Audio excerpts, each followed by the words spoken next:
Now, this is the question number 9. आपका नाम अभी भी आपका एनसीईआरटी की एक्सरसाइज भी हम नॉट स्टार्टेड। अप्रॉक्सीमेट 16 क्वेश्चंस करेंगे। जब फुल फाइनल हम 16 क्वेश्चंस कर लेंगे, then we will go to the NCERT text book. मतलब ये अभी कॉर्नर ही है। A sum of rupees 1000 is invested at 8% SI per year.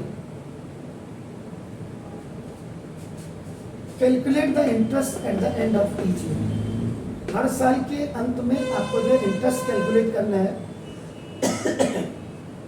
Do these interest form an AP.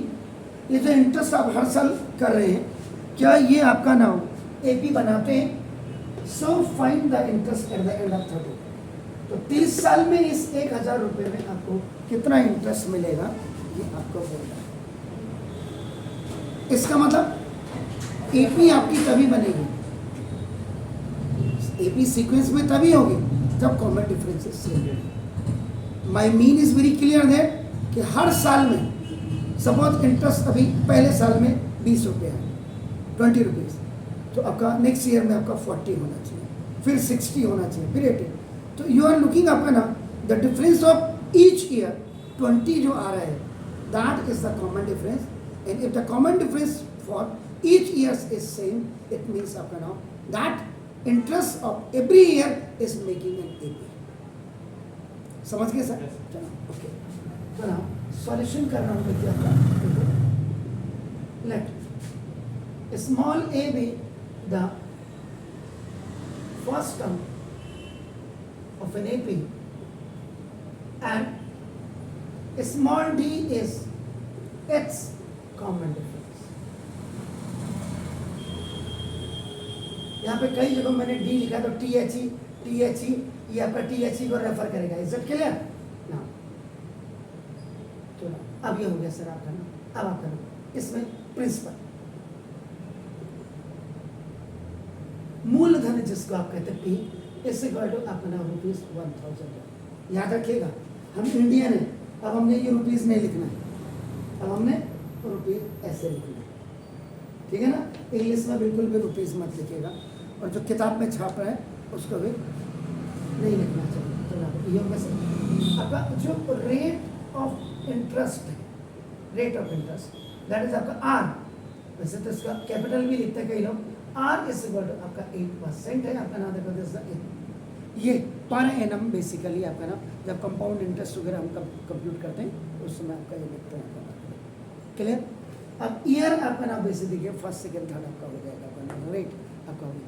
सो ना सबसे पहली बात है कि फॉर्मूला अप्लाई।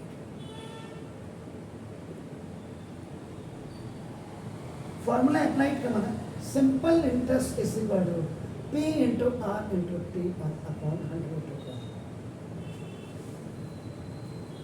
कंपाउंड इंटरेस्ट को आपका नाम देखो, कंपाउंड इंटरेस्ट को करने के लिए आपका होगा ये आपका A माइनस P होता है, अर्थमेटिक माइनस प्रिंसिपल आपका। और इसको निकालने के लिए आपका नाम P is equal to A into 1 plus R by 100 की पावर n होता है, ऐसा निकालना।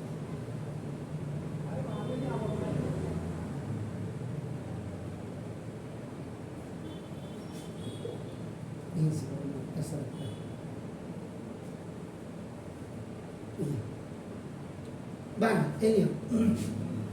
कंपाउंड इंटरेस्ट की बात होती है, वो भी कर लेंगे, अब करेंगे। ये SI का फॉर्मूला हो गया। सो द इंटरेस्ट आपका नाम होगा at the end of first year. यहाँ पे जो आपका ये टी है, T is equal to time आपका ना, तो टी इज इक्वल टू 1 के लिए आपका ये 1 ईयर के लिए होगा आपका नाम।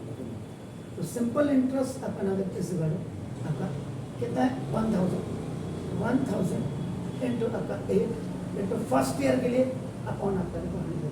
ये खल्लास हुआ तो ना रुपीज आपका 80 ऐसे नहीं करोगे। So the interest at the end of second year अपन, यहाँ पे इसका मतलब टी इज इक्वल टू आपका 2 ईयर हो जाएगा ना। एस आई सिंपल इंटरेस्ट आपका 1000 प्रिंसिपल हो गया नाउ इनटू आपका नाउ 8 और इनटू आपका नाउ 2 अपॉन 100 ये खल्लास 8 टू 16 1 16 एक जीरो आपका ऐसे ही आपका नाम देखो this so the interest at the end of third year तो थर्ड ईयर का मतलब यहाँ पर टी इज इक्वल आपका 3 लिख दिया आपका ना और ईयर के लिए तो आपका ईयर ही लिख दो तो नाम देखो simple interest principal into rate of interest into time upon आपका ये खलास हो गया एक जीरो यहाँ रख दीजिएगा 8 3 24 तो नाम देखो ऐसे ही आपका नाम सो ऑन आपका इसका 4 आपका नाम ये 4th ईयर भी आप निकाल सकते हैं आपका नाम एंड आपका नाम 5th ईयर की आप निकाल सकते हैं ये आपका हो गया ऐसा क्या ये आप समझ रहे सर ऐसे ही आप इसको निकाल देंगे आपका नाम तो we obtain the interest at the end of 4th year and at the end of तो वहाँ टी इज इक्वल टू 4 हो जाएगा टी इज इक्वल टू 5 हो जाएगा ऐसा क्लियर अब आपका नाम निकल बस तो ये जो सिंपल इंटरेस्ट आपका नाम है एपी एसी अब यहाँ पे कई बुक्स वाले क्या करते उन्होंने ये जनरेट कर दिया लेकिन आप यहाँ पे क्या करेंगे सर आपका नाम आप करेंगे कि we know the nth year आपका नाम जो सीक्वेंस आपका होगा तो नाउ सो द सीक्वेंस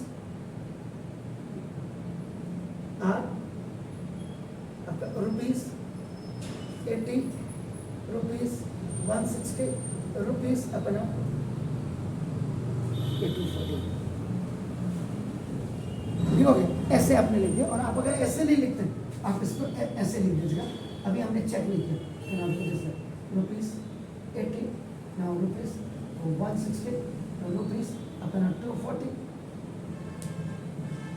ये अपने यू हैव मेड इट अपना इनफाइनाइट एपी अपने बनाया देखिए ये बिल्कुल it's very much true that if you are subtracting this 80 from 160 you will get आपका 180 sorry 80 and if you get आपका this minus this 160 from 240 then you are also getting आपका 80 लेकिन मैथमेटिक्स में यहाँ एपी में ऑरल नहीं चलेगा यहाँ आपका नाम है यहाँ पे आप क्या करेंगे नाउ देखो this common difference D is equal to आप करेंगे नाउ देखो दिस यहाँ देख रहे हैं now AP is equal to ये आपका A2 A3 ये कर दीजिए A 80 हो गया A2 60 हो गया ये आपका ऐसे हो गया तो कॉमन डिफरेंस आपका ना देखो जैसा A2 माइनस ए फर्स्ट ईयर को सेकेंड ईयर से माइनस कर दीजिएगा तो नाउ ₹160 और माइनस नाउ ₹80 आपका नाउ इज इक्वल टू आपका ₹80 आपका हो गया now second again common difference D1 is equal to कर देते A3 माइनस A2 कर देते सो नाउ ₹240 और माइनस ₹160 आप कर देते ये माइनस है sir so now equal to D1 is equal to अपना ₹14.6 इज आपका 8 हो गया अपना तो therefore अपना D is equal to D1 is equal to अपना ₹8 if the common differences are same so the sequences of simple interest in अपना A in simple interest are in A ये आपका AP हो गया क्लियर हो गया sir अब यहाँ पे आपके आप क्या कर सकते हैं कि अब ये पूछ रहा आपका नाम कितना आपने निकाल दिया so find interest at the end of 30 years making use of this fact आपका इन तथ्यों को आपने किनारे पे रखना है बना दो तो यहाँ पे फिर देखिए अपना again n is equal to आपका 30 हो जाएगा तो यहाँ पे आपका formula applied a n is equal to a plus n minus 1 into आपका D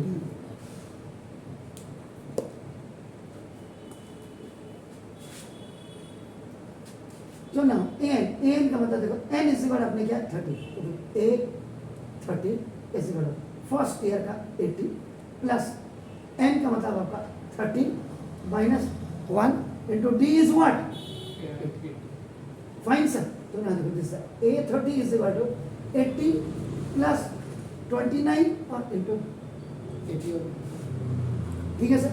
now A30 is equal to अपन ये 80 तो ऐसा हो गया, ये 0 रख दीजिए सर। 29 8 जा 232।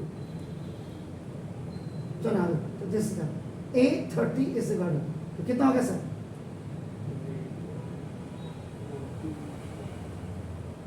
2400। तो ना इसमें नाउ देखो हैंस नाउ द